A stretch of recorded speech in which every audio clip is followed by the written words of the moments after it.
reality is the main story, but the most interesting things have always been off the beaten path. Welcome to Side Quests of Reality, the paranormal investigation podcast for people who know the official story is never the whole story.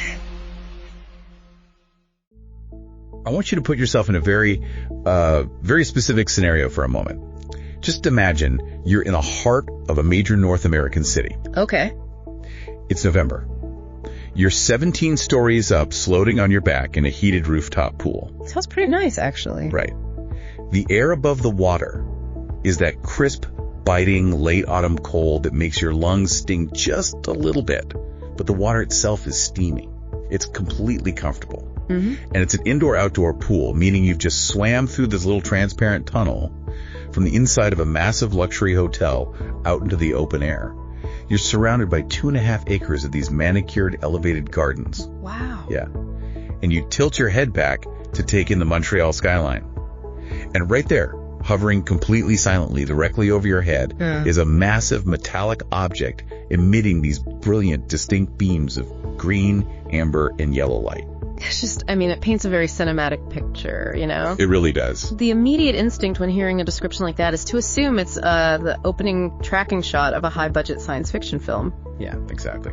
The juxtaposition of a serene, steaming rooftop pool against the sudden, overwhelming presence of something entirely incomprehensible. It feels designed for the screen. It feels completely fabricated. Yeah. But the reality is, this isn't a pitch for a sci-fi thriller. What I just described is the meticulously verified, historically documented beginning of one of the most rigorously analyzed mysteries in Canadian history. Which is why we're here. Exactly. Today, we are opening up a stack of sources detailing Case Study SQR-UFO-008. This is known as the Place Bonaventure Incident. And our mission for this deep dive is to approach this case study by, deliberately stripping away the fringe elements. Right. No tinfoil hats here. Exactly. We're going to examine this event strictly through the lens of institutional response, scientific methodology, and undeniable eyewitness credibility. So no blurry photos of hubcaps. No, we are looking strictly at the data, the unbroken chain of events, and the professional background of the people who were standing on that roof. Mm-hmm. Okay, let's unpack this, because the core parameters of this event are staggering when you lay them out chronologically. We're looking at the evening of November 7, 1990, in downtown Montreal. Right. And this was not a fleeting 3-second glimpse of a shooting star or like a weird satellite flare. This is a 3-hour continuous sighting. 3 full hours. 3 full hours. The object in question had an estimated size roughly equivalent to 5 football fields. Which is it's hard to even picture that hovering over a city. It is. And the chain of witnesses doesn't stop with some bewildered swimmer. It escalates from a tourist to a lifeguard, to corporate hotel management, to the local police, to the Royal Canadian Mounted Police, to the military, and ultimately to a former senior scientist at NASA. Yeah. And the entire phenomenon ends with a top secret military classification blackout implemented within 24 hours. Which brings us to why this specific case demands your attention as a listener. We live in an information age where we are constantly and rightfully told to question our sources, right? Oh, absolutely. We're told to demand empirical proof and to look for the scientific methodology behind any anomalous claim. If you value critical thinking, this is the ultimate stress test. The ultimate stress test, I like it. It really is. It's a masterclass in how human beings observe the impossible and attempt to document it using rigorous, grounded, logical steps, only to hit a brick wall of institutional silence. It completely challenges our basic assumptions about how authority handles the unknown. But to really grasp the weight of what occurred, we have to start by setting the stage physically. Mm-hmm. The where is just as important as the what in this case. Mm-hmm. The location is Place Bonaventure. Right, and Place Bonaventure is not just a generic office block. No, not at all. It's a massive, imposing 17-story complex situated right at the commercial heart of Montreal. To understand its scale, you kind of have to look at when it was built. Yeah, the Expo 67 era. Exactly. Wow. It was completed during the absolute height of the Expo 67 craze, which was a period characterized by massive infrastructural ambition. This was the era of big dreams and even bigger concrete. Yes, it was constructed in the brutalist architectural style. And brutalism is characterized by monolithic, blocky forms and millions of tons of raw, exposed concrete. very blocky. Very stark. It's heavy, utilitarian, and undeniable. I mean, at the time of its completion, Place Bonaventure was actually listed as the largest building in the world by spatial volume. Wait, in the world? In the world. It is essentially a fortress of commerce and hospitality occupying an entire city block. I love that visual contrast, because if you think about the psychological vibe of a brutalist building, it's the absolute epitome of human engineering grounded by gravity. It's unyielding, heavy, dense material, and you contrast that incredibly earthly structure with the ethereal, weightless nature of a massive object just floating silently above it. It's totally paradoxical. You have the ultimate expression of mid-century human heaviness below, and something impossibly light and advanced above. It's a striking visual contrast. And nested on the upper floors of this concrete mountain is the Hotel Bonaventure, which is a 4-star luxury property. And as you mentioned in the opening, its crown jewel is this heated rooftop pool surrounded by expansive gardens. Which is exactly where our timeline begins. It's roughly 7:20 p.m. on a Thursday night. The temperature is cool, typical for November in Quebec. Yeah. But the most important meteorological detail is the sky. It's heavily overcast.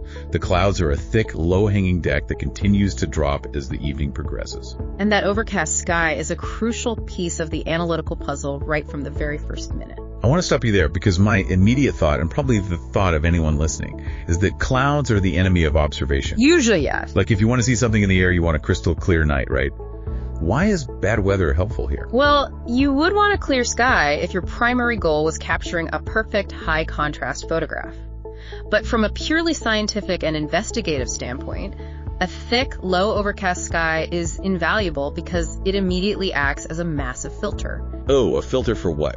It rules out a whole host of conventional, mundane, astronomical explanations that plague typical UFO reports. Oh, I see. So it essentially blocks out the background noise of the universe. Precisely. When the sky is thickly clouded over, the human eye cannot be tricked by autokinesis. Autokinesis? Yeah, that's the optical illusion where a stationary star appears to move if you stare at it long enough. Oh, right. With clouds, you cannot mistake Sirius for a hovering craft. You cannot misidentify the planet Venus, which is statistically one of the most common culprits for misidentified aerial phenomena. People think Venus is a UFO all the time. All the time. And you can't be fooled by a meteor shower or a satellite catching the sun's reflection. The cloud cover acts as a blank gray canvas. A blank canvas. Yeah. Therefore, if something is highly visible below those clouds against that backdrop, it is physically present in the lower atmosphere. It's a localized atmospheric event, not a trick of celestial mechanics. That drastically narrows the playing field. So against this blank gray canvas, our first witness, that American tourist swimming on her back, looks up. And she sees this object gliding toward the airspace of the hotel from the direction of the nearby stock market building. And her initial description sets the baseline for everything that follows. She doesn't describe a vague, amorphous glow. No. She describes a gigantic, round, metallic object. And emanating from the underside of this structure are distinct, focused beams of light, specifically green, amber, and yellow. It coasts silently toward the hotel, and then it just stops. It parks itself directly overhead, hovering almost completely motionless. Right. Now, if it was just one tourist who saw something weird, got out of the pool and went to dinner, we would not have a case study. We wouldn't even be talking about it. Exactly. The reason this event is so remarkably resistant to debunking is because of the domino effect of observation that follows. Yeah, what's fascinating here is that the chain of escalation is its own form of verifiable data. Information moves from person to person, and at each step, the level of professional skepticism should theoretically increase. So let's trace that chain. Yeah. The tourist is understandably bewildered. She alerts the lifeguard on duty. Right. Now, the lifeguard, whose literal job is situational awareness, looks up. He sees this massive structured thing emitting colored beams and immediately realizes this is entirely outside his training parameters. Way outside. So he calls hotel security. Now, think about the role of hotel security at a high-end, 4-star property. Their primary directive is de-escalation. Exactly. Keep things quiet, handle disruptions discreetly, and ensure the guests are comfortable. But security arrives on the roof, looks up, and they are so deeply unsettled by the physical reality of what they're seeing that they abandon any attempt to downplay it. Which naturally leads to the crowd swelling. We see the number of witnesses on the rooftop grow to roughly 30 people? 30 people. Yeah, and this demographic includes hotel guests, staff members interrupting their shifts, and crucially, the executive management of the hotel itself.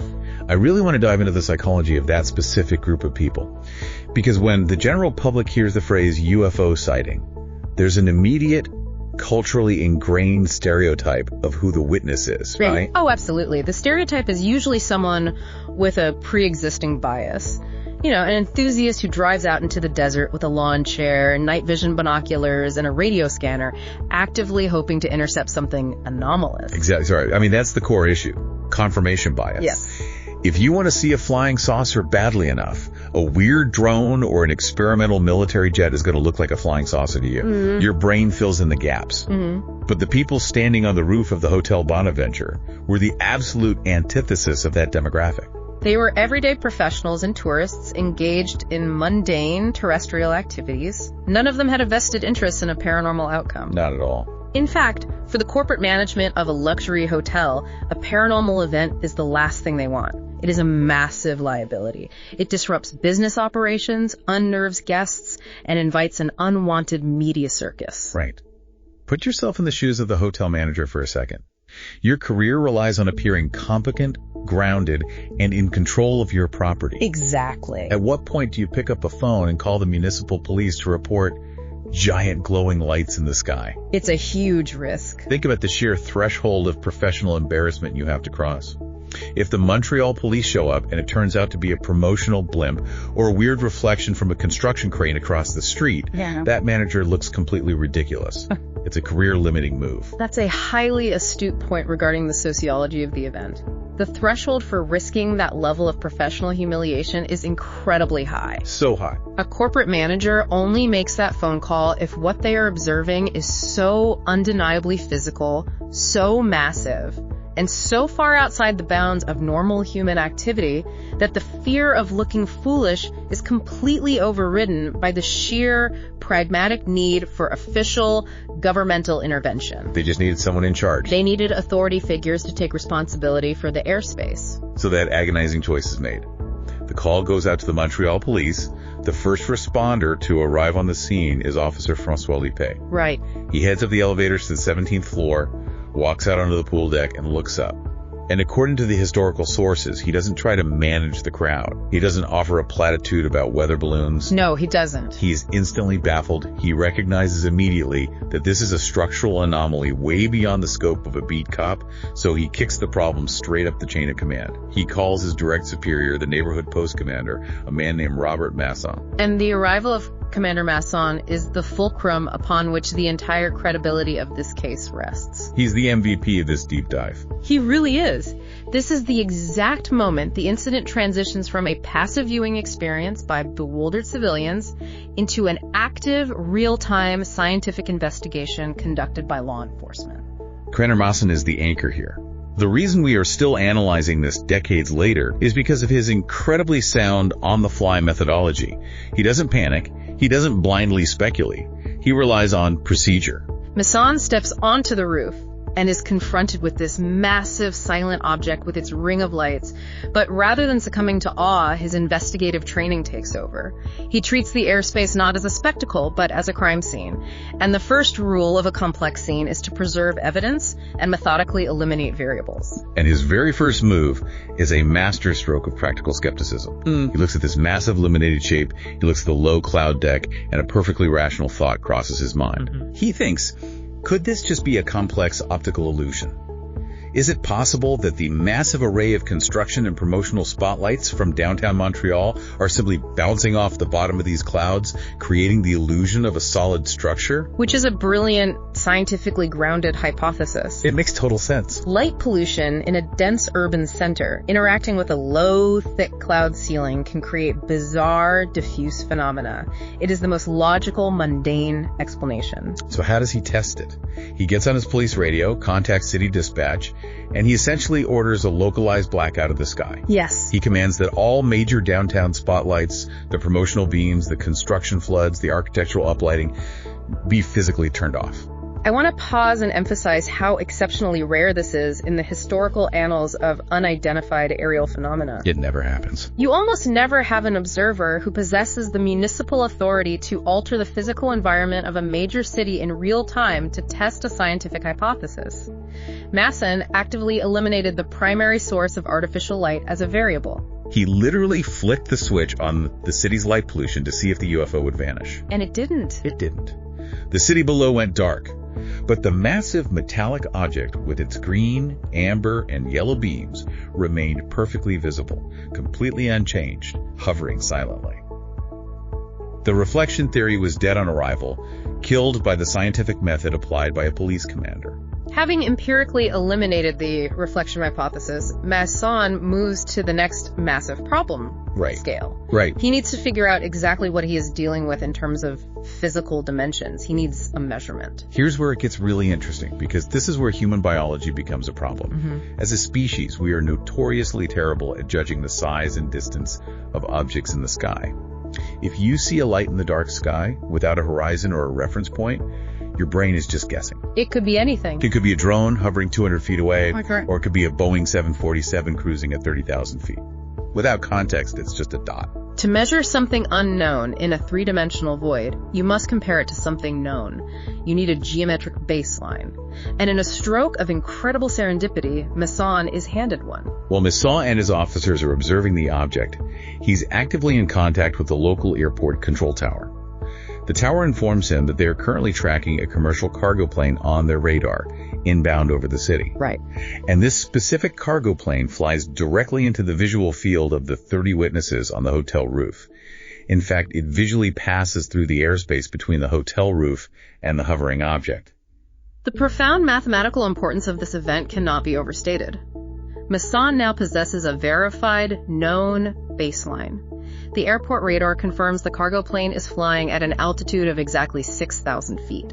Let's break down the geometry of how Masson uses this, because the cargo plane visually passes underneath the object, meaning the plane briefly occludes or blocks the view of the object's underside.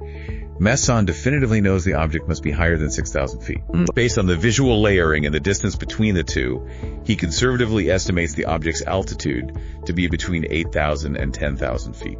Furthermore, because Masson knows the physical manufactured wingspan and length of that specific type of cargo plane, and he can observe the plane silhouetted against the glowing backdrop of the object, he can use the aircraft as a literal measuring stick. It's forced perspective, but reverse engineered. Exactly. Imagine you're standing in a massive empty field, trying to guess the size of a distant mountain range.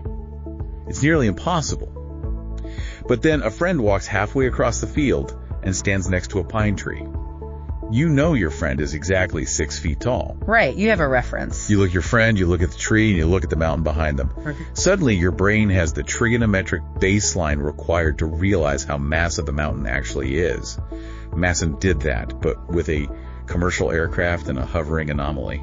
Applying that visual geometry, Masson compares the silhouette of the cargo plane to the diameter of the hovering structure, and the resulting calculation is staggering.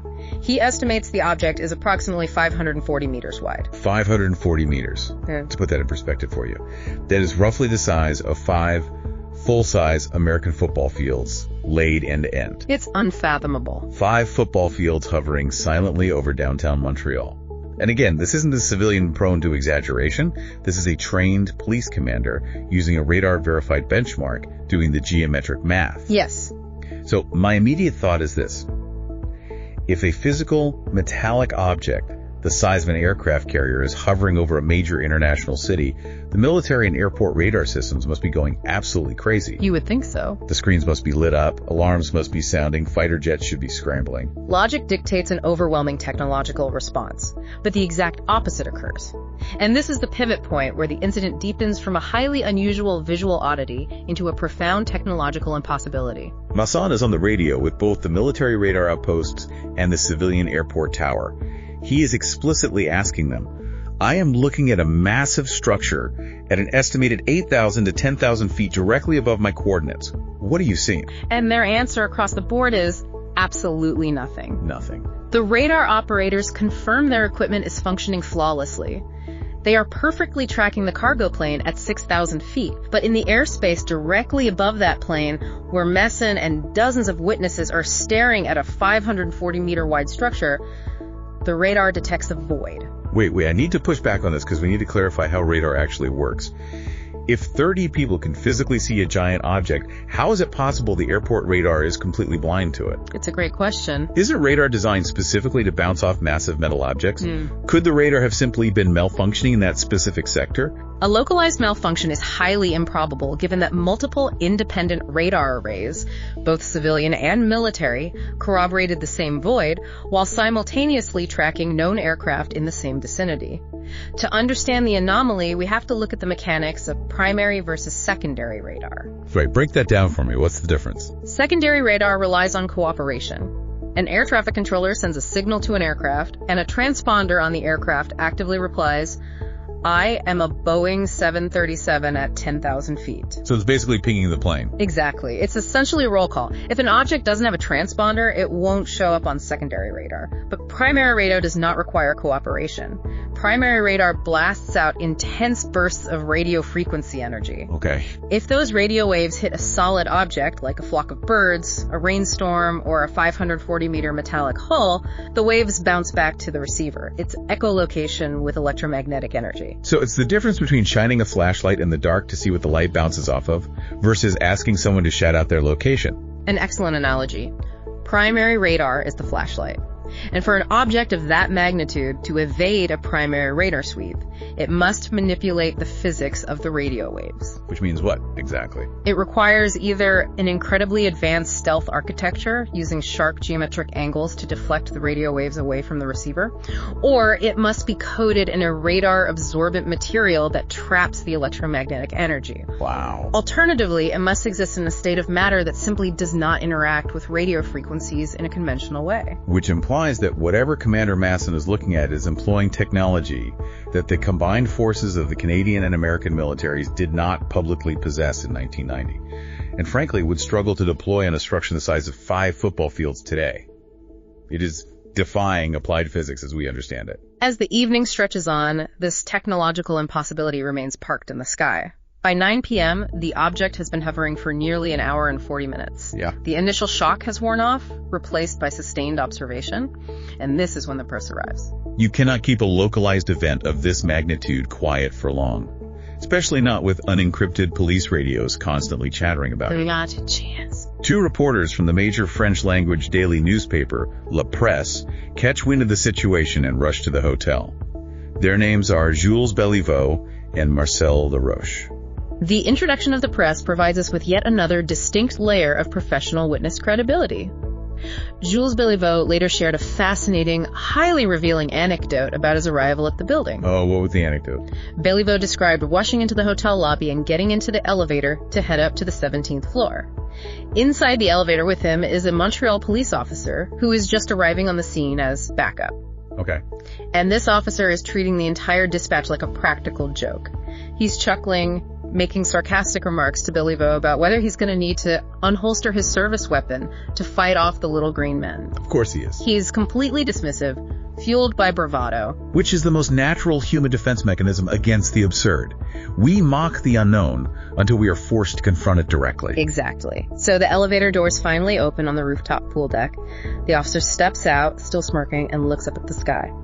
And Belliveau notes that the bravado just instantly evaporates. Just gone. Gone. The officer stands there, utterly stunned into absolute silence, and quietly mutters, "Sacrament," which is a deeply emphatic Quebecois swear word. The sheer physical reality of the object shattered his skepticism in a fraction of a second. I find the presence of the journalists so compelling because of their professional incentives.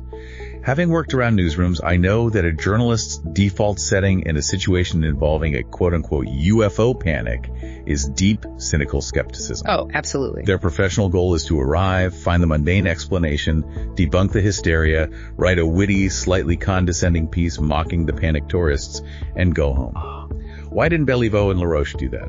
because the physical evidence overrode their editorial instincts. They couldn't write a debunking piece because they were standing on the roof staring at the exact same impossible structure. Yeah. Their journalistic integrity and the reality of their own senses compelled them to report what was undeniably occupying the airspace. And they didn't just report it with eyewitness testimony. Marcel LaRoche brought his professional camera gear. He began taking photographs.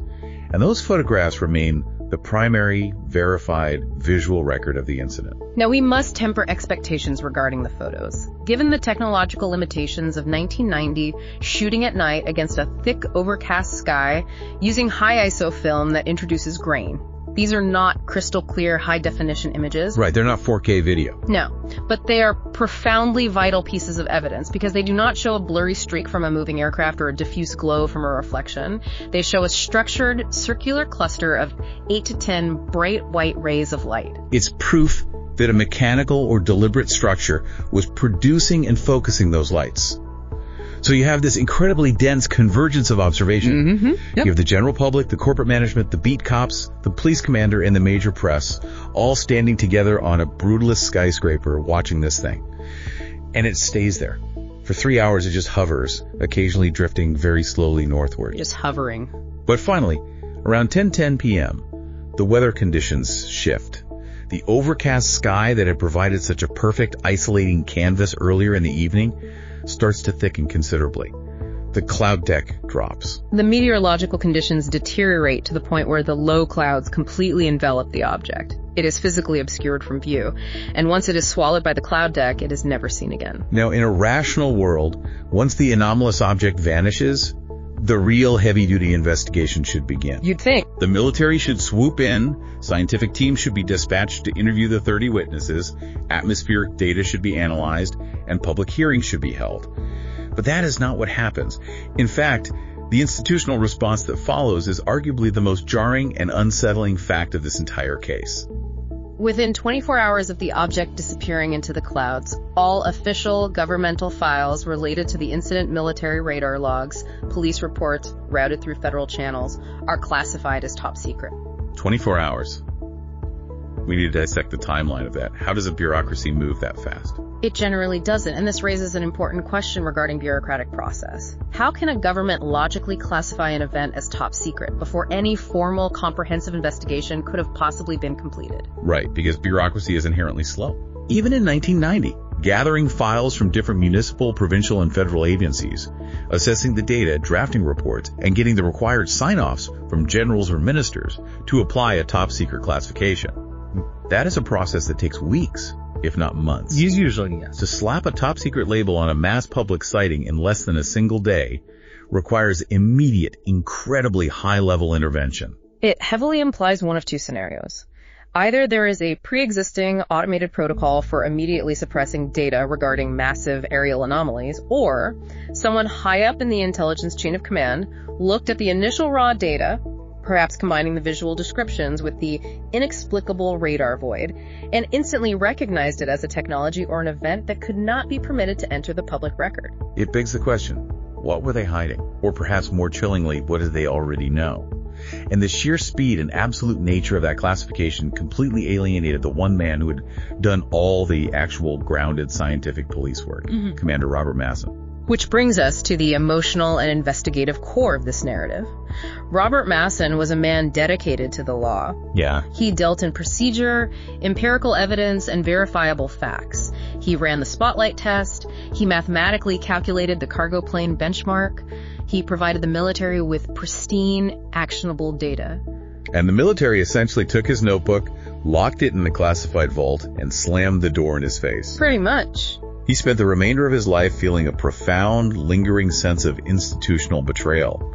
He felt he had done his job perfectly and was lied to by his own government in return. Fast forward 15 years to 2005, Masson agrees to give an interview to a Canadian television program reflecting on the incident. Okay. And after a decade and a half of reflection, this highly grounded, methodical police commander delivers a quote that is incredibly potent. He stated on camera, "I am convinced that I saw something that wasn't made by any inhabitants of this planet. There's no doubt in my mind it came from somewhere else other than Earth." I really want to emphasize the weight of that statement for anyone listening who might still be naturally skeptical. That is not a fringe theorist calling into a late-night radio show to talk about abductions. Not at all. That is the Montreal police commander who personally managed the ground response, coordinated with air traffic control, and applied the scientific method in real time. He's a man who dedicated his career to objective reality. Exactly. And his final conclusion, after weighing the physical evidence he saw against the absolute silence of the military, was extraterrestrial origin. His feeling of betrayal is palpable. With the military files locked behind a top-secret classification wall, and the primary police investigator effectively stonewalled, the pursuit of the truth was forced into the civilian sector. It fell to independent scientists to try and synthesize the data that was already in the public domain. Which leads us to 1992, 2 years after the sighting. A comprehensive 25-page scientific document is published titled Details Surrounding a Large Stationary Object Above Montreal. And the authors of this report are not amateur sleuths or hobbyists. No, the report was co-authored by Bernard Gwinnett, a prominent and meticulous Montreal researcher, and crucially, Dr. Richard F. Haynes. And Dr. Haynes is a big deal here. Dr. Haynes is a pivotal figure in this analysis. He is not a casual observer. He spent over 2 decades as a senior research scientist at NASA's Ames Research Center. His specific expertise lies in human visual perception, aviation safety, and how humans interact with anomalous phenomena. So you have a NASA scientist whose literal job was to understand how pilots and astronauts perceive visual information, analyzing the witnesses of the Place Bonaventure Incident.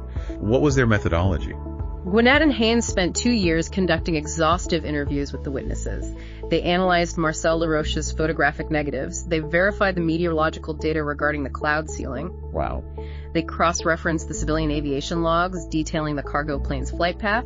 They subjected the entire event to a rigorous academic microscope. And what did this NASA scientist conclude after 2 years of analyzing Commander Masson's data? Their conclusion is stark and unambiguous. The report officially states that the evidence for the existence of a highly unusual, hovering, silent, large object measuring approximately 540 meters wide is, in their exact words, indisputable. Indisputable. You cannot argue with the physical reality of its presence. Now, I do want to clarify one thing. Does the report claim it was an alien spacecraft? No, it does not. And that is the hallmark of sound science.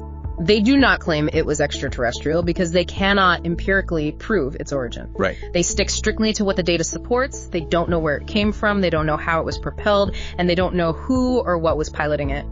But they scientifically prove that a massive, structured object physically existed in the Montreal airspace that night. They entirely validated Commander Masson's real-time methodology and his geometric math. So what does this all mean? We have the police, the press, and a former NASA scientist all agreeing that a massive object was present. Confronted with this, the Canadian government obviously couldn't just say no comment forever. Eventually, they had to offer some kind of explanation to the public, even while keeping the actual files top secret. Yes, the government did eventually release an alternative explanation to the press. Their official stance was that the entire 3-hour event was caused by a highly unusual combination of northern lights activity, the aurora borealis, combined with the reflection of those lights off the specific cloud cover present that night.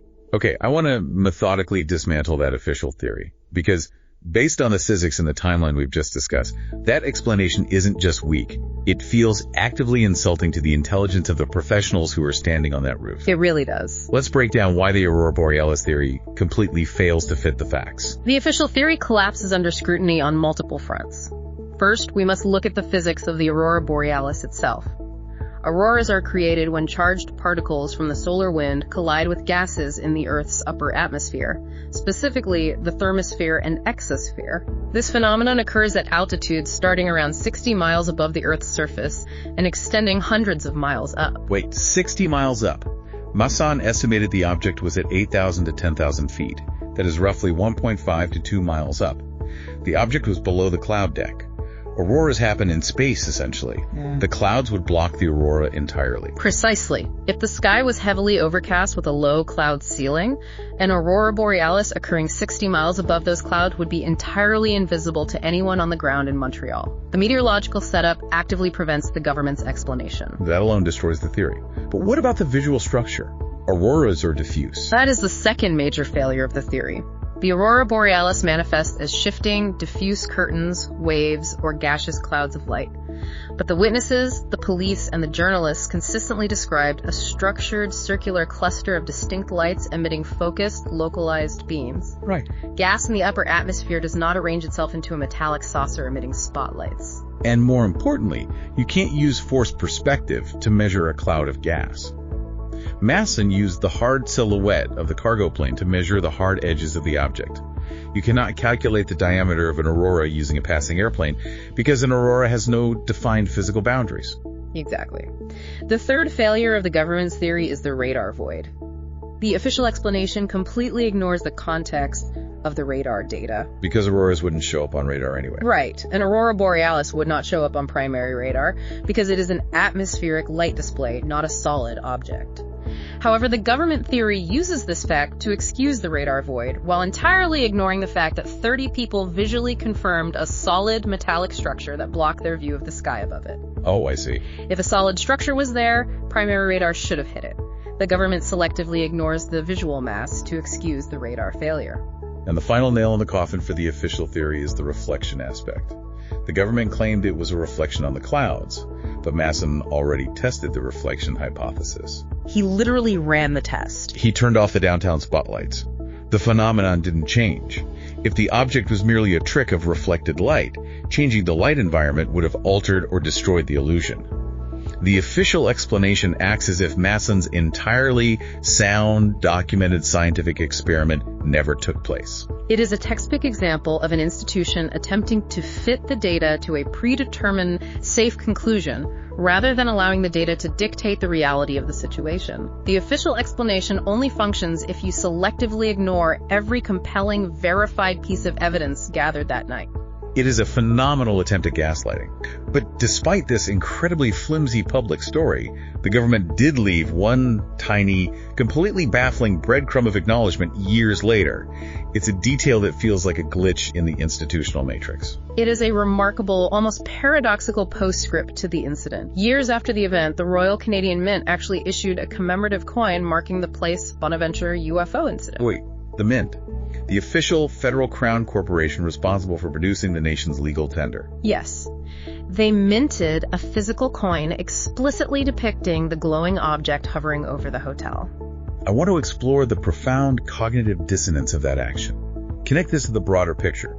You have the military classifying the investigative files top secret within 24 hours. You have the government putting out a half-baked, physically impossible statement about the aurora borealis. But then, a federal agency issues a commemorative coin. A national mint does not expend resources to produce currency commemorating misidentified weather balloons. They do not strike silver to memorialize a weird cloud reflection. Exactly. It operates as a quiet yet incredibly profound form of institutional acknowledgement. It exists in this bizarre liminal space between a government admitting that something highly significant and historically undeniable occurred, while completely refusing to declassify the files that would explain what that thing actually was. It's so strange. It is a tacit admission of reality wrapped in bureaucratic silence. It reminds me of the famous Rendlesham Forest incident in the UK, but almost an inverted civilian-focused version. The comparison to Rendlesham is highly apt. For context, the Rendlesham Forest incident involved multiple nights of military personnel encountering an unexplained glowing craft near a classified nuclear base. It is heavily documented, but it was entirely contained within the military apparatus. Right. The Place Bonaventure incident doesn't have the multi-night aspect, and it didn't happen behind the barbed wire of a classified facility. But what it does have is an unbroken chain of highly credible civilian and institutional witnesses operating right out in the open, in the airspace of a major metropolitan city. Yeah. You have the public, corporate management, the police, the press, and a NASA scientist, all utilizing different methods to confirm the exact same reality. And you have the military acting exactly the way you would expect them to act if they were confronted with a technology they could not control and could not explain. It represents a perfect storm of observational data. You have the raw, visceral visual impact, the real-time methodological testing by Commander Masson, the corroborating photographic journalism, the inexplicable primary radar anomaly, the immediate suppression of government records, and finally, the bizarre institutional nod of a commemorative coin. Which brings us to the conclusion of our deep dive into the Place Bonaventure incident. We've traced the timeline from a tourist floating in a rooftop pool to a top-secret classification vault. We've seen how a methodical police commander used a commercial cargo plane to measure the impossible. And we've seen how a former NASA scientist confirmed that the impossible thing was indisputably hovering over the city. The evidence for a massive, silent, structured object occupying the Montreal airspace on November 7, 1990 remains unbroken. The physical facts have not changed, the mathematics of the observation hold up, and the witnesses have never recanted their testimonies. So I want to turn this over to you listening to this right now. I want you to consider how you evaluate truth and authority in your own life. It's a big question. Because a case study like this forces a choice. When a methodical police chief, skeptical journalists, and a NASA scientist all analyze the exact same empirical data and agree on the physical reality of what happened, but a military institution steps in, classifies the data behind a top-secret wall, and offers a scientifically impossible excuse about the Northern Lights. Whose version of reality do you trust? Right. Do you trust the individuals who transparently tested the facts, or the institution that immediately hid them? It really boils down to a fundamental question about the conflict between empirical observation and institutional authority. And I want to leave you with one final provocative thought to mull over. It is something that lingers in the background of this entire timeline. We discussed the military classifying the files within 24 hours, a speed that is bureaucratically impossible for a fresh, comprehensive investigation. Completely impossible. What if that speed wasn't a panicked reaction to a sudden event? What if the reason there was a complete radar void over Montreal, and the reason the military locked down the data instantly, is because the void wasn't a technological anomaly at all? Oh, wow. Is it possible that the military already knew exactly what was hovering in that sky, and precisely how its stealth capabilities functioned, long before that tourist ever looked up from the pool? Think about the implications of that the next time you look up at the clouds over your city. You've been listening to Side Quests of Reality. The full case file for this episode is available at www.sidequestsofreality.com. If this episode resonated with you, share it with someone who asks the right questions. Subscribe